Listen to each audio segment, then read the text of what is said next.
Bayangkan sebuah kehidupan yang dimulai dari dasar kubangan lumpur yang paling hina dan menjijikkan.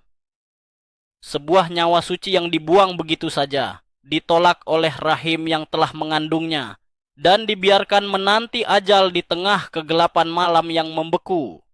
Namun, takdir selalu memiliki jalannya sendiri yang sangat misterius dan tak tertebak. Ini adalah kisah epik tentang seorang anak yang dilahirkan dalam penolakan tragis, dibesarkan dalam genangan air mata, namun menolak keras untuk menyerah pada kekejaman dunia. Sebuah kisah tentang pengkhianatan yang menyayat hati, pengorbanan tanpa batas, dan perjalanan berani melintasi lautan demi menemukan makna cinta yang sesungguhnya. Bersiaplah untuk menyaksikan sebuah perjalanan emosional yang akan mengoyak hati Anda, merobek perasaan terdalam, dan pada akhirnya membangunkan jiwa Anda. Di sebuah desa terpencil yang terjepit di kaki Gunung Lawu, kemiskinan mencekik leher setiap penduduknya tanpa ampun. Tanah yang retak kerontang dan udara malam yang sangat dingin membentuk karakter manusia yang keras dan kaku. Siti dan Budi adalah sepasang suami istri yang hidup dalam kesederhanaan yang perih, membawa luka batin yang dalam karena tak kunjung dikaruniai seorang anak. Di sudut lain desa yang sama, Wati, seorang wanita muda yang gelap mata dan putus asa, menyembunyikan aib terbesarnya dari cemoohan tetangga. Di suatu malam yang kelam tanpa cahaya bintang, ia mengambil keputusan paling brutal dan kejam dalam hidupnya. Keputusan kelam itu akan mengubah nasib sebuah jiwa suci yang tak berdosa dan mengikat takdir beberapa keluarga dalam sebuah jalinan penderitaan, air mata, dan keajaiban ilahi. Bayi merah itu dibuang ke dalam kandang kerbau yang berlumpur, menanti ajal menjemput. Namun sinar fajar membawa Siti ke tempat terkutuk itu, memulai sebuah saga luar biasa tentang kelangsungan hidup manusia. Angin subuh berhembus sangat dingin menusuk tulang di desa Karanganyar. Kabut tebal berwarna kelabu masih menggantung rendah, menyelimuti pepohonan bambu yang berderit menakutkan saat tertiup angin kencang. Siti merapatkan selendang batiknya yang sudah pudar, melangkah tergesa menuju sungai kecil di ujung desa untuk mencuci pakaian. Sepatu usangnya menginjak ranting kering, memecah keheningan pagi yang membeku dan sepi. Tiba-tiba, langkah kakinya terhenti dengan kaku. Sebuah suara aneh tertangkap oleh telinganya yang sangat tajam. Suara itu bukan auman angin atau derik serangga malam, melainkan rintihan pelan yang sangat menyayat hati. Asalnya dari arah kandang kerbau tua, milik warga yang lembab dan penuh dengan kubangan lumpur pekat. Bau pesing kotoran hewan dan lumpur basah menguar tajam meracuni udara pagi itu. Siti merasakan bulu kuduknya meremang hebat. Jantungnya berdebar kencang saat matanya menangkap sesuatu di sudut kandang yang gelap dan kotor. Siluet 3 ekor anjing liar sedang mengendus-endus sesuatu di sudut kandang itu. Anjing-anjing tersebut menggeram marah, memamerkan taring mereka yang menguning tajam dan meneteskan liur kelaparan. Naluri keibuan Siti tiba-tiba mengambil alih semua rasa takutnya yang sempat melumpuhkan persendian. Ia segera meraih sebatang kayu jati berukuran sedang yang tergeletak di tanah berpasir. Dengan langkah gemetar namun penuh kepastian, ia mendekati kandang basah tersebut. Matanya terbelalak lebar, napasnya seakan berhenti di tenggorokan saat melihat ke bawah. Di atas tumpukan jerami kotor dan kubangan lumpur bercampur kotoran peliharaan, tergeletak sosok mungil yang menggigil hebat. Itu adalah seorang bayi merah yang masih basah.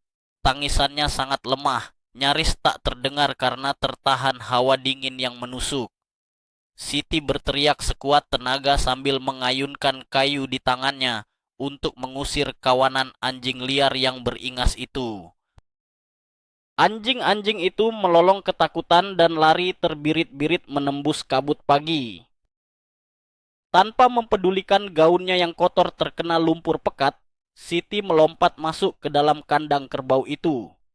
Ia merengkuh bayi kecil itu dengan kedua tangannya yang gemetar hebat. Bayi itu sangat dingin, kulitnya pucat membiru, dan napasnya tersengal-sengal mencari kehangatan. Air mata Siti mengalir deras membasahi pipinya yang keriput. Ia segera melepas selendang batiknya dan membungkus bayi malang itu erat-erat ke dalam dekapannya. Sambil berlari menembus kabut, Siti menangis terisak meratapi kekejaman manusia yang tega membuang darah dagingnya sendiri. Ia mendobrak pintu rumah kayu reotnya dengan napas terengah-engah. Budi, suaminya, terbangun kaget dari dipan bambu dengan mata terbelalak. Siti meletakkan bayi itu di dekat tungku kayu bakar yang masih menyisakan bara hangat. Budi bangkit perlahan, wajahnya pucat pasi melihat pemandangan di depannya.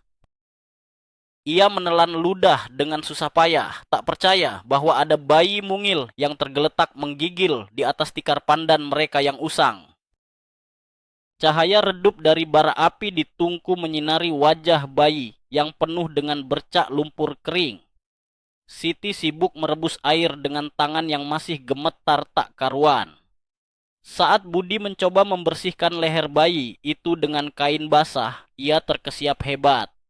Ia melihat seutas kain perca yang diikat kuat melingkari leher mungil bayi tersebut.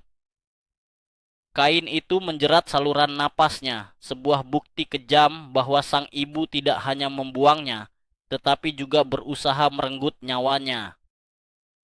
Budi mengambil pisau dapur dengan tangan gemetar dan perlahan memotong kain perca itu hingga terlepas. Begitu jeratan terlepas, bayi itu mengambil napas panjang dan menangis dengan suara yang lebih nyaring. Tangisan itu memecah kesunyian rumah mereka, membawa secercah kehidupan di tengah keputusasaan. Siti menyuapkan beberapa tetes air gula hangat ke bibir bayi itu. Namun mereka sadar air gula tidak akan bisa menyelamatkan nyawa bayi ini. Bayi merah ini membutuhkan air susu ibu agar bisa bertahan hidup melewati hari pertamanya yang mengerikan. Siti segera menggendong bayi itu kembali dan membungkusnya dengan kain bersih. Matahari mulai menampakkan sinarnya di ufuk timur, mengusir sisa kabut pagi. Ia berlari kecil menuju rumah Ningsih, tetangga sekaligus sahabat karibnya yang baru saja melahirkan 10 hari yang lalu. Pintu rumah Ningsih terbuka, menampilkan sosok wanita muda yang sedang menyusui bayinya sendiri. Siti menceritakan semuanya dengan napas terengah dan air mata yang berlinang. Hati Ningsih hancur berkeping-keping mendengar kisah tragis bayi yang terbuang di kandang kerbau tersebut. Tanpa berpikir panjang, Ningsih mengambil bayi kedinginan itu dari tangan Siti. Ia meletakkannya di dadanya, memberikan air susu kehidupannya untuk bayi yang ditolak oleh ibunya sendiri. Bayi itu menyusu dengan sangat rakus, seolah mengerti bahwa ini adalah satu-satunya kesempatannya untuk bertahan hidup. Siti duduk lemas di kursi kayu, menyeka keringat dingin di dahinya. Ia menatap bayi itu dengan pandangan cinta yang begitu dalam dan tulus. Di balik rimbunnya, pohon pisang tak jauh dari rumah Ningsih. Sesosok bayangan berdiri mengawasi dengan napas memburu. Itu adalah Wati, ibu kandung dari bayi malang tersebut. Matanya memerah, penuh ketakutan dan kebencian yang mendalam. Ia mengira kain perca yang mencekik leher anaknya sudah cukup untuk mengakhiri segalanya malam itu. Ia tidak menyangka ada orang yang menemukannya tepat waktu sebelum anjing liar merobek dagingnya. Dada Wati naik turun dengan emosi yang meledak-ledak. Ia menggigit bibirnya hingga berdarah, merutuki nasib sialnya. Keberadaan bayi itu hidup-hidup adalah sebuah ancaman besar bagi hidupnya. Jika warga desa tahu bahwa bayi itu adalah anak haramnya, ia akan diusir dan dipermalukan seumur hidup. Wati mengepalkan tangannya kuat-kuat hingga kukunya menancap ke telapak tangannya sendiri. Ia berbalik dan menyelinap kembali ke dalam rumahnya yang sunyi. Di dalam kepalanya yang kalut, Wati mulai merencanakan sesuatu yang jauh lebih gelap. Bayi itu harus lenyap dari desa ini selamanya. Malam harinya, rumah Pak Kades Darmo dipenuhi oleh warga desa yang datang berbondong-bondong. Cahaya lampu Petromax menerangi wajah-wajah penasaran dan tegang. Kabar tentang penemuan bayi di kandang kerbau telah menyebar dengan cepat seperti api melahap ilalang kering. Pak Darmo, seorang pria paruh baya yang bijaksana dan tegas, berdiri di tengah ruangan. Ia memukul meja kayu dengan tangannya untuk menenangkan kerumunan yang mulai berbisik-bisik meresahkan. Budi dan Siti duduk menunduk di pojok ruangan, merasa terintimidasi oleh tatapan menghakimi dari beberapa tetangga yang sinis. Suasana ruangan dipenuhi asap rokok kretek dan aroma kopi kental yang disuguhkan oleh istri Kades, Bu Marni. Pak Darmo memulai pembicaraan dengan suara berat yang menggema di seluruh ruangan. Ia mengutuk tindakan biadab sang ibu yang membuang bayinya. Namun, fokus utamanya malam ini adalah menentukan masa depan bayi tersebut. Siapa yang akan merawat dan memberi makan jiwa kecil yang malang ini di tengah kemiskinan desa mereka? Setelah perdebatan yang cukup panjang dan melelahkan, Pak Darmo mengetukkan jari ke mejanya. Ia membuat keputusan bulat yang harus dipatuhi oleh seluruh warga desa. Ningsih akan bertugas menyusui bayi itu setiap hari bersama dengan anak kandungnya sendiri. Namun, Siti dan Budi akan mengambil tanggung jawab penuh untuk membesarkan dan merawat bayi tersebut di rumah mereka. Keputusan ini melegakan hati Siti. Ia tersenyum tipis, merasakan kebahagiaan luar biasa yang akhirnya mengisi kekosongan batinnya selama bertahun-tahun. Pak Darmo memandang Budi dan bertanya siapa nama yang akan diberikan untuk anak angkat mereka.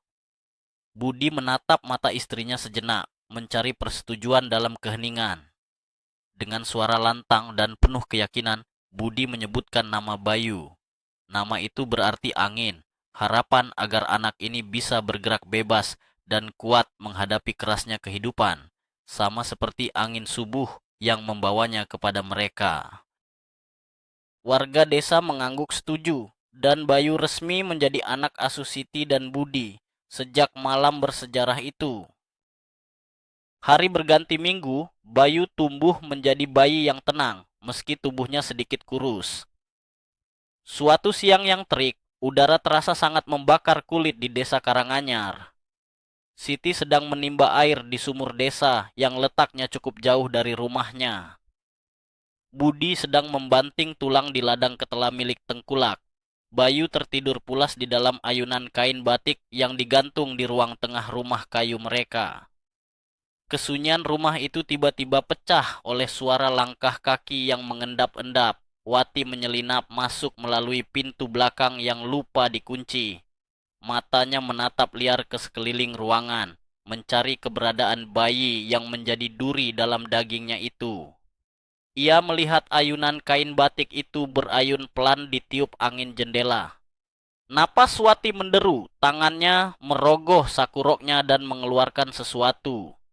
Ia mendekati ayunan itu dengan senyum sinis yang mengerikan. Bayu masih tertidur nyenyak, tak menyadari bahaya maut yang sedang berdiri tepat di atas kepalanya dengan tatapan penuh kebencian. Wati mengangkat tubuh bayi itu dari ayunan dengan gerakan kasar. Bayu mulai merengek pelan, terganggu dari tidur siangnya. Wati membawa bayi itu ke halaman belakang, menuju sebuah pedati kayu, pengangkut beras yang sangat berat dan roda-rodanya yang rapuh. Wati meletakkan bayi itu tepat di bawah roda pedati yang hanya ditahan oleh sebongkah batu kecil. Jika batu itu ditendang, pedati raksasa itu akan langsung melindas tubuh mungil Bayu. Wati mengangkat kakinya, bersiap untuk menendang batu penahan tersebut. Namun, suara pecahan kendi tanah liat terdengar dari arah pintu belakang. Siti berdiri mematung, kendi airnya hancur berantakan di tanah. Ia melihat adegan mengerikan itu dengan mata terbelalak sempurna. Tanpa berpikir panjang, Siti menjerit histeris dan menerjang tubuh Wati dengan seluruh tenaga yang ia miliki. Mereka berdua berguling di atas tanah berdebu. Wati meronta keras, berhasil melepaskan diri dari cengkraman Siti. Ia berlari panik meninggalkan halaman, menghilang di balik rumpun bambu yang lebat. Siti segera menarik tubuh Bayu dari bawah roda pedati dan memeluknya erat-erat sambil menangis tersedu-sedu. Sejak hari itu, Siti tidak pernah membiarkan Bayu lepas dari pandangannya sedetik pun. Wati yang diliputi ketakutan akan dilaporkan ke polisi desa, melarikan diri pada malam yang sama. Namun, karma alam bekerja lebih cepat dari keadilan manusia. Dalam pelariannya menembus hutan jati di malam yang dingin, Wati terserang demam tropis yang sangat parah. 3 hari kemudian, warga desa tetangga menemukan Wati tergeletak tak bernyawa di pinggir sungai dengan tubuh membiru akibat penyakit dan kelaparan. Kematian Wati menjadi rahasia yang terkubur bersama angin malam. Penduduk desa percaya bahwa roh hutan telah mengambil nyawanya karena perbuatannya yang keji. Bayu kini aman dari ancaman ibu kandungnya, meski bayang-bayang masa lalu yang kelam tetap mengintai masa depannya. Siti merawat Bayu dengan penuh kasih sayang, menganggapnya sebagai anugerah terindah yang dikirimkan langsung oleh Sang Pencipta. 6 tahun berlalu dengan cepat. Bayu tumbuh menjadi bocah laki-laki yang pendiam, namun memiliki mata yang sangat tajam. Namun, kehidupan di desa tidak pernah mudah baginya.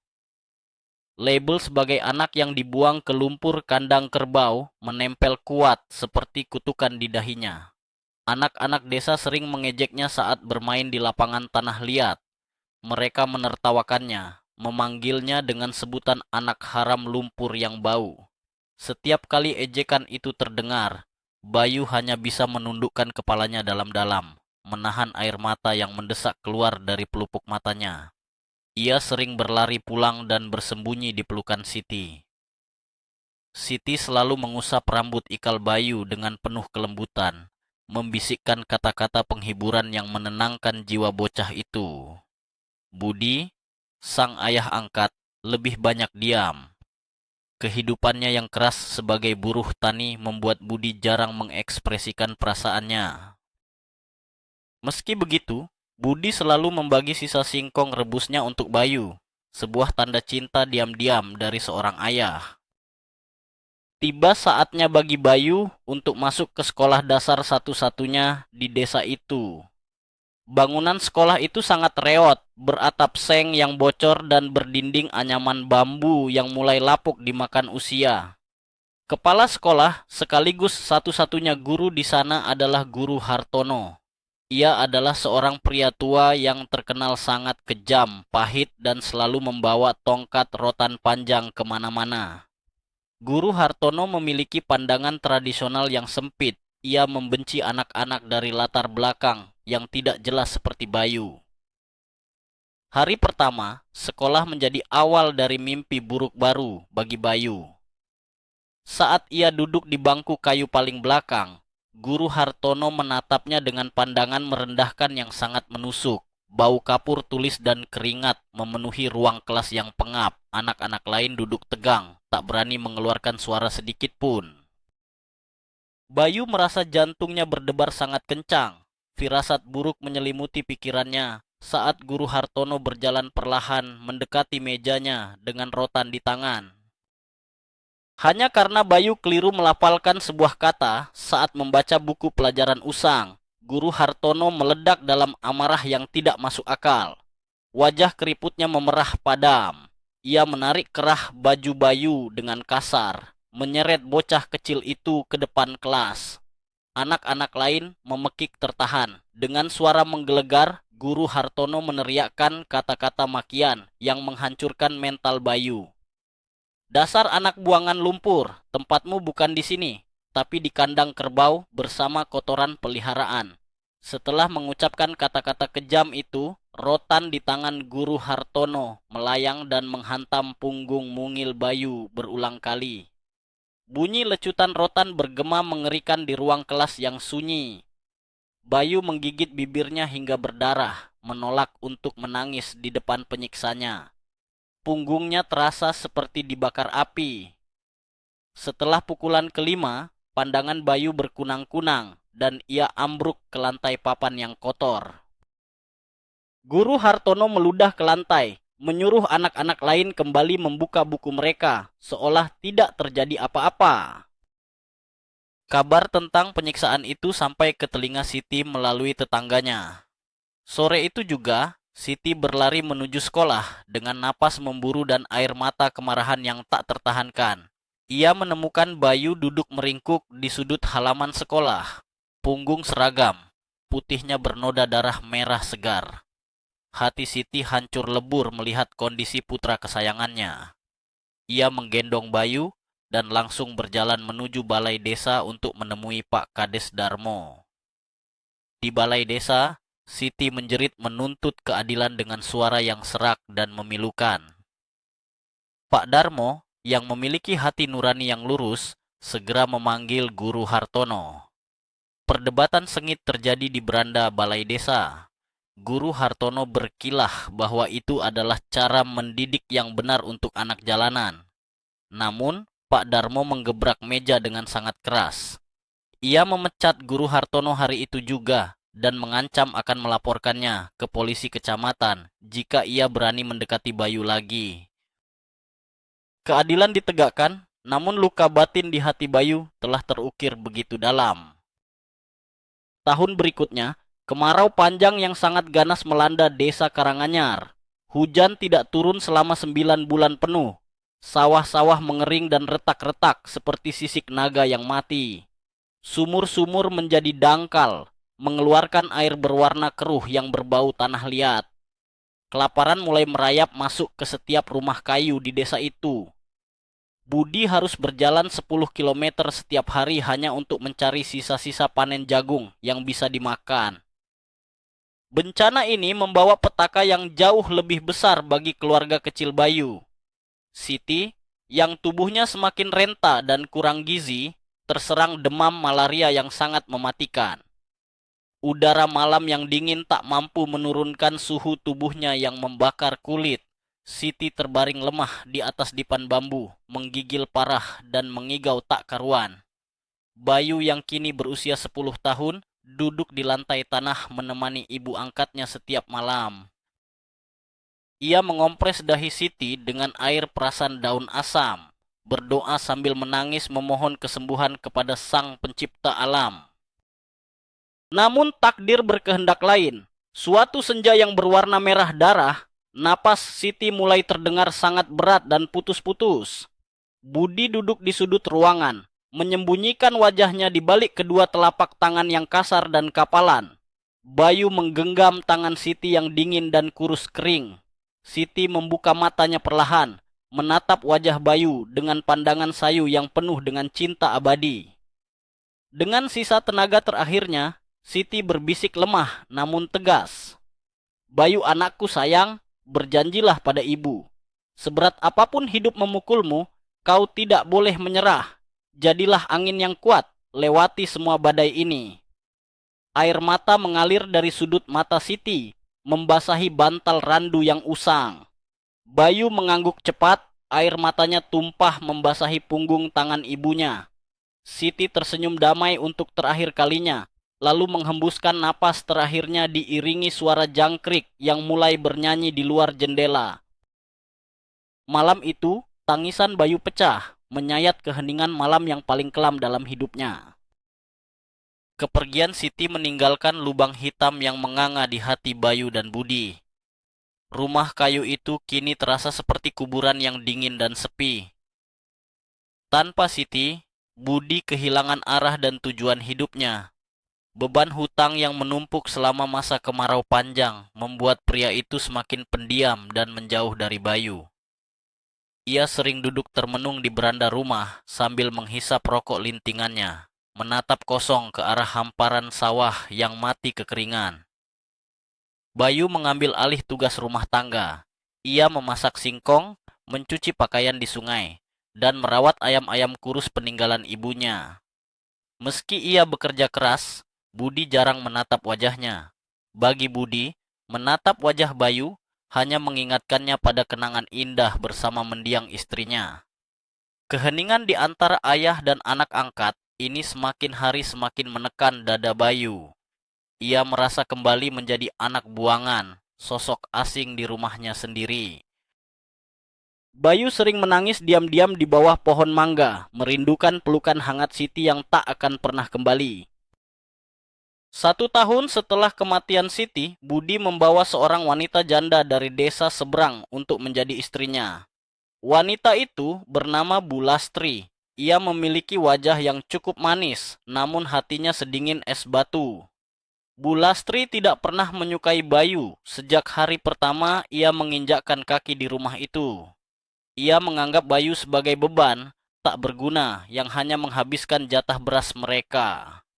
Setiap kali Budi pergi ke ladang, Bulastri menunjukkan sifat aslinya. Ia menyuruh Bayu melakukan pekerjaan kasar yang tak masuk akal untuk ukuran anak 11 tahun. Memotong kayu bakar lebat, mengangkut berember-ember air dari sungai, dan membersihkan seluruh rumah. Lebih parahnya lagi, Bu Lastri sering menyembunyikan makanan, membiarkan Bayu kelaparan berhari-hari. Saat Budi pulang, Bu Lastri berpura-pura menjadi ibu yang baik dan penyayang. Bayu terlalu takut untuk mengadu, mengingat ayahnya yang kini bersikap sangat dingin. Untuk menghindari siksaan ibu tirinya, Bayu sering kabur dan bersembunyi di dalam hutan bambu hingga larut malam. Suatu sore, kabar mengejutkan dibawa oleh Pak Kades Darmo ke balai desa. Pemerintah pusat sedang membuka program transmigrasi besar-besaran ke Pulau Sumatera. Setiap kepala keluarga yang bersedia pindah akan diberikan tanah seluas 2 hektar, bibit tanaman, dan biaya hidup selama 1 tahun pertama. Ini adalah kesempatan emas bagi warga Karanganyar untuk keluar dari jerat kemiskinan dan kemarau abadi. Wajah-wajah putus asa di balai desa berubah menjadi penuh harapan cerah. Budi dan Bulastri langsung mendaftarkan nama mereka tanpa berpikir 2 kali. Di rumah, Bulastri sibuk mengepak barang-barang usang mereka ke dalam karung goni. Bayu merasa antusias, berharap bahwa perpindahan ini akan mengakhiri penderitaannya dan membawa kehidupan baru yang lebih baik. Ia membungkus satu-satunya pakaian ganti miliknya dan sebuah sarung bekas peninggalan Siti ke dalam buntilan kain. Ia membayangkan sebuah tanah yang hijau dan subur, tempat di mana ia bisa mulai tersenyum kembali melihat dunia. Namun, harapan Bayu dihancurkan dengan kejam malam itu. Di balik dinding anyaman bambu, ia mendengar perdebatan sengit antara ayah dan ibu tirinya. Suara Bulastri mendesis penuh bisa ular. Aku tidak mau membawa anak haram itu ke Sumatera. Biaya hidup di sana belum pasti. Tinggalkan dia di sini, atau aku batal ikut denganmu. Budi mencoba membantah dengan suara lemah, mengingatkan bahwa Bayu adalah anak angkat Siti. Namun Bulastri memukul meja keras-keras, memberikan ancaman yang tak terbantahkan. Pilih aku atau anak lumpur itu. Budi yang lelah dengan hidup, lemah mental, dan terbutakan oleh pesona istri barunya, akhirnya menyerah. Ia setuju untuk meninggalkan Bayu di desa. Di balik dinding, Bayu menutup mulutnya dengan kedua tangan, menahan isak tangis yang meledak dari dadanya. Udara malam terasa mencekik lehernya. Ia kembali dikhianati, kembali dibuang. Persis seperti belasan tahun lalu saat ia diletakkan di kubangan lumpur kandang kerbau yang hina. Pagi keberangkatan tiba dengan udara yang berkabut. 3 buah truk besar bantuan pemerintah telah menunggu di lapangan desa, menderu-deru mengeluarkan asap hitam pekat. Warga yang ikut program transmigrasi sibuk menaikkan karung dan perabotan kayu mereka. Bayu berdiri di sudut lapangan, memegang erat buntilan kainnya, menatap Budi dengan pandangan memohon yang sangat menyayat hati. Budi memalingkan wajahnya, tak sanggup menatap mata bocah itu. Bulastri menarik tangan Budi dengan kasar, menyuruhnya cepat naik ke bak truk yang penuh sesak. Ketika mesin truk menderu lebih keras dan roda mulai bergerak perlahan, kepanikan melanda Bayu. Ia berlari mengejar truk itu, berteriak memanggil ayahnya dengan suara serak. "Bapak, Jangan tinggalkan Bayu, Pak. Teriakannya tenggelam oleh suara deru mesin dan kepulan debu jalanan. Budi menunduk, menyembunyikan wajahnya di lutut. Truk itu melaju semakin cepat, meninggalkan Bayu yang tersandung batu dan jatuh tersungkur ke tanah berdebu, menangis meraung-raung dalam kesendirian yang absolut. Menjelang senja, lapangan desa telah sepenuhnya kosong melompong. Suasana begitu sepi dan mencekam. Bayu duduk meringkuk di bawah bayang-bayang pohon beringin besar di dekat sumur desa. Wajahnya cemong oleh debu dan air mata yang mengering. Perutnya melilit kesakitan karena kelaparan, namun hatinya jauh lebih sakit. Ia menatap ke arah jalan berdebu yang telah menelan ayahnya. Mengapa tidak ada yang menginginkan kehadirannya di dunia ini? Rasa putus asa yang gelap mulai menyelimuti jiwa anak yang malang ini. Ia menyandarkan kepalanya ke akar beringin yang kasar, memejamkan mata, berharap agar sang pencipta mengambil nyawanya saat itu juga. Angin malam mulai berhembus dingin, mengingatkan pada malam kelahirannya di kandang kerbau yang menjijikan. Saat kesadarannya mulai memudar karena lapar dan kelelahan, ia mendengar suara langkah kaki bergegas mendekatinya dari arah balai desa. Cahaya senter menyorot wajahnya yang pucat pasi. Itu adalah Pak Kades Darmo dan istrinya, Bu Marni. Pak Darmo sangat terkejut melihat anak yang ditinggalkan sendirian di kegelapan malam. Bu Marni langsung menjatuhkan senternya, berlari memeluk tubuh munggil Bayu yang menggigil kedinginan. Air mata keibuan Bu Marni tumpah seketika melihat kondisi bocah yang kurus dan malang itu. Ya Allah, manusia macam apa yang tega membuang anak sebaik ini? Isak Bu Marni sambil mengusap rambut Bayu yang kotor. Pak Darmo berlutut menatap mata Bayu dengan penuh ketegasan dan kelembutan. Mulai detik ini, kau adalah anak kami, Bayu. Kau tidak akan pernah ditinggalkan lagi, ucap pria bijak itu dengan suara bergetar. Hati Bayu yang membeku perlahan mencair. Ia memeluk Bu Marni dengan sangat erat, melepaskan sisa-sisa tangisan pilunya ke pelukan hangat seorang ibu baru.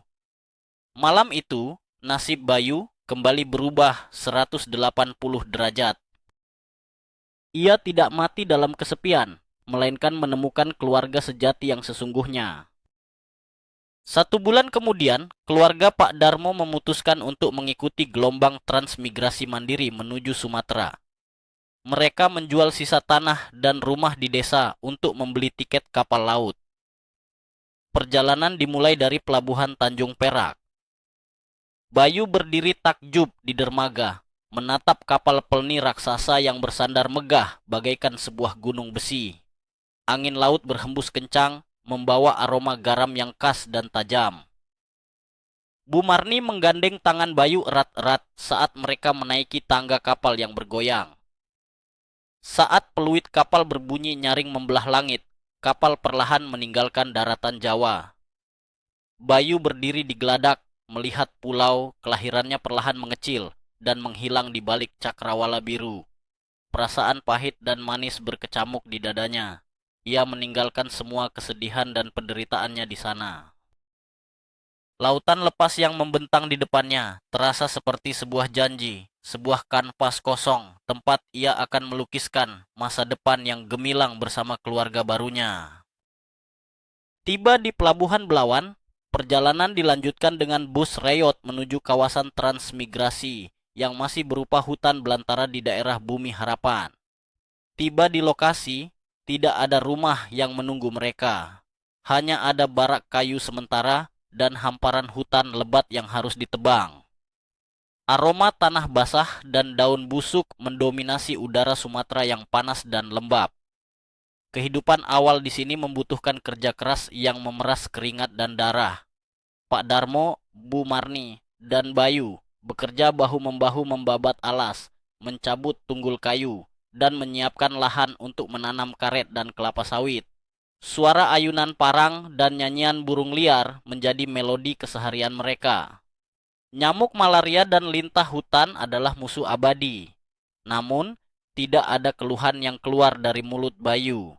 Ia bekerja dengan semangat yang menyala-nyala, membuktikan rasa terima kasihnya kepada keluarga yang telah menyelamatkan nyawanya.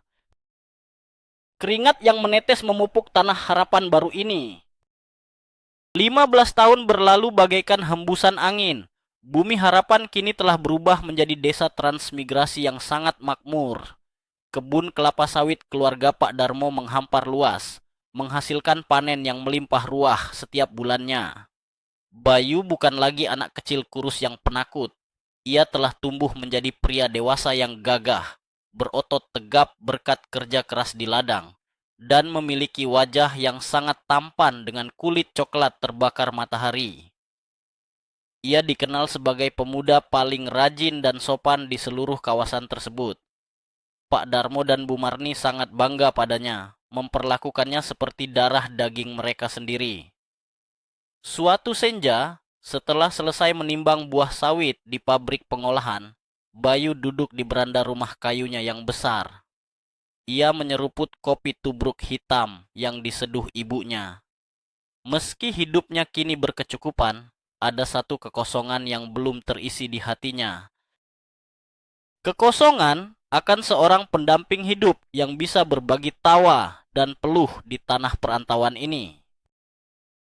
Di hari Minggu yang cerah, Bayu pergi mengendarai sepeda motor tuanya menuju blok desa sebelah untuk mengambil pesanan pupuk.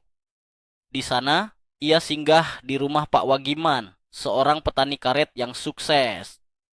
Saat sedang berbincang di halaman, pintu kayu rumah itu terbuka perlahan. Keluarlah seorang gadis cantik dengan rambut hitam panjang yang dikepang rapi. Gadis itu membawa nampan bambu berisi 2 gelas kopi panas dan sepiring singkong goreng yang harum aromanya. Namanya Lestari. Kulitnya kuning langsat, matanya berbinar seperti bintang pagi, dan senyumnya sangat pemalu.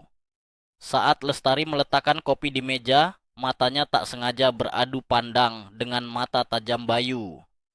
Jantung Bayu berdetak kencang seakan melompat dari dadanya. Lestari tersipu malu, menundukkan wajahnya, lalu bergegas kembali masuk ke dalam rumah. Bau harum kopi dan pandangan sekilas itu cukup untuk memenjarakan hati Bayu. Sepanjang perjalanan pulang, bayangan wajah Lestari terus menari-nari di pikiran pemuda itu. Sejak hari itu, Bayu sering mencari alasan untuk berkunjung ke rumah Pak Wagiman.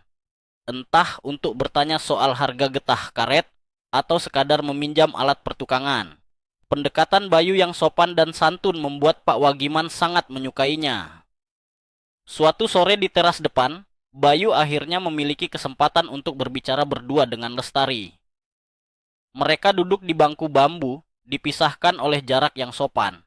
Angin sore meniup pelan daun-daun karet yang berguguran. Bayu menceritakan masa lalunya yang kelam, tentang kandang kerbau, tentang Siti, dan bagaimana ia ditinggalkan. Lestari mendengarkan dengan mata berkaca-kaca. Alih-alih jijik, gadis itu merasakan simpati dan rasa kagum yang mendalam atas ketangguhan Bayu. Kau seperti pohon jati, Mas Bayu. Semakin diterpa badai, semakin kuat akar dan kayunya, ucap Lestari lembut. Kata-kata itu mengunci hati Bayu selamanya. Malam itu juga, dengan restu Pak Darmo, Bayu secara resmi melamar Lestari kepada keluarganya. Pesta pernikahan digelar sangat meriah di lapangan Desa Bumi Harapan. Tenda-tenda biru didirikan, suara musik dangdut dan campur sari mengalun riang meramaikan suasana. Aroma gulai daging dan nasi rendang tercium dari dapur umum yang dijaga ibu-ibu desa. Bayu berdiri gagah mengenakan pakaian pengantin adat Jawa berwarna hitam dengan sulaman emas, berdampingan dengan Lestari yang tampil sangat anggun dan memukau. Pak Darmo dan Bu Marni duduk di kursi orang tua, menangis bahagia melihat putra kebanggaan mereka akhirnya menemukan pelabuhan terakhirnya. Saat malam turun dan tamu mulai berkurang, Bayu menggenggam tangan Lestari di atas pelaminan. Ia menatap bintang-bintang di langit Sumatera yang cerah. Ia mengingat kembali kandang kerbau yang basah, pukulan rotan Guru Hartono, dan truk yang meninggalkannya dalam kepulan debu.